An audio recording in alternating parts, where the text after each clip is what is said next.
So I really just have two quick things to do here today.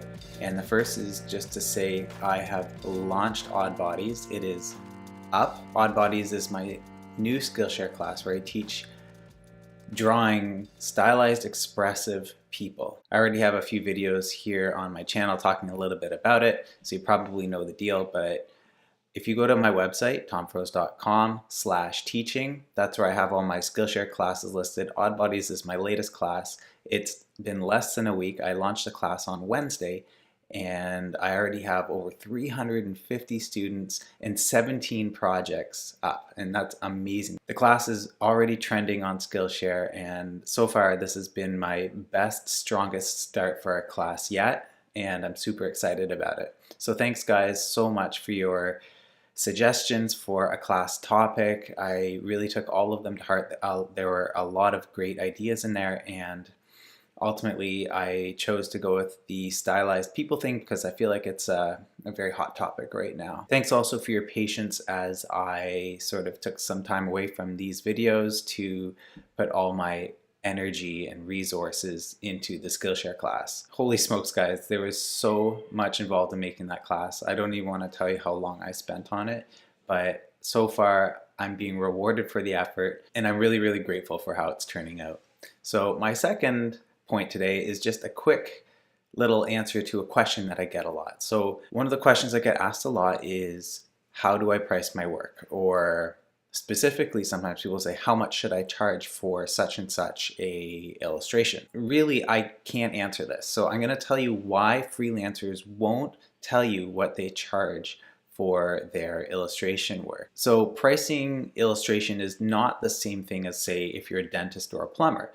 Plumbers and dentists have very comparable services between different plumbers, different dentists, and so they'll say, you know, a root canal is going to cost you $800, or, you know, replacing your toilet is going to cost you whatever a plumber costs, and you can kind of choose your plumber or your dentist based on price, even though there is a kind of level of customer service. But generally speaking, all dentists provide the same kind of services and all plumbers provide the same kind of services. Illustrators, we're all different. We all do very different things. We have different markets, different niches, different strengths, different styles.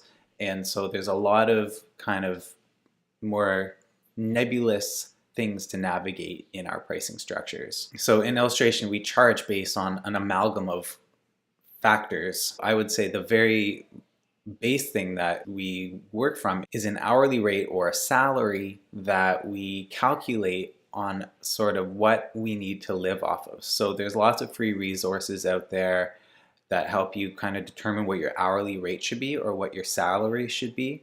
And it's based on where you live, how much your mortgage or rent is, you know, how much money do you need to just survive, and then how much more money do you need to live comfortably and actually enjoy a little bit of lifestyle. So those things go into your basic rate, and those are all different. And from illustrator to illustrator, from life situation to life situation, it's always different. What a new fresh grad without a family needs for a salary will be different from what a senior illustrator or designer with a family might expect or need for themselves. So another thing that goes into our pricing is just a sort of randomness. One magazine might offer $200 for an illustration, whereas another magazine might offer $500 for the same size and kind of illustration. And I might accept both jobs based on whether I like the magazine, whether I think it's going to be a fun project, or even whether I just have an opening and I can do it, I can fit it in. And I might ask for a little more if I feel like the rate is below my expectations. But generally speaking, the price really can, like, I didn't set the 200 or the 500, but I'll take either depending on the scenario. So it's not like an editorial illustration will always cost X. That being said, I do have sort of like a basic number in my head of like a minimum of what I would want for a given illustration, but I don't really have a la carte pricing for anything because I'm not offering, you know, the exact same product every time. Every project is different, every client is different, every process in little ways can be a little bit different, and I'll tweak a price up or down based on some of those factors. And sometimes I just take on a job because I can, not because I think it's the best rate. In other words, pricing is not a science, it's an art. There is a formula sort of our base salary, but then we use our gut and intuition and our experience to tweak that number a bit until it feels right to us for each job. As illustrators, we are in a sort of customer service industry, but we're also artists. And in the sense of pricing, our art can be more valuable based on our demand and how well respected or well known we are, or other factors that, you know, build up our reputation. Those things can affect our pricing in the same way that it might affect the cost of art. So my girls are now starting to play piano, so it might be time to save this for another time. But I just wanted to say, if you guys want more information on pricing, or the Graphic Artists Guild Handbook, Guide to Ethical Guidelines and Pricing, is a great starting point. You can kind of check out their table of prices that show you different prices for different kinds of jobs in design and illustration.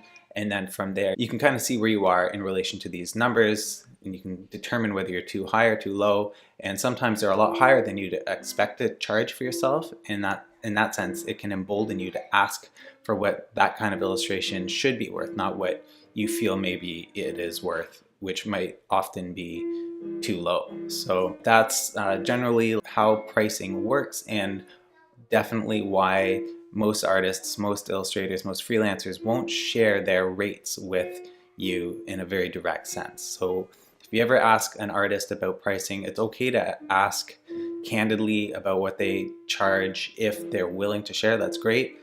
And of course, friends that are closer to you, peers that are closer to you, they will be more willing to share those numbers. But asking me, for instance, if I don't know you, I'm not going to tell you what I charge for an illustration, and probably most illustrators that you don't know won't tell you for the reasons noted above. So anyway, thanks for watching. Thanks so much for liking this video and subscribing to my channel. You can find me on Instagram at Mr. Tom Froese, and of course at my website, tomfroese.com. All right, thanks guys. Have a great week and keep making great work and keep asking great questions.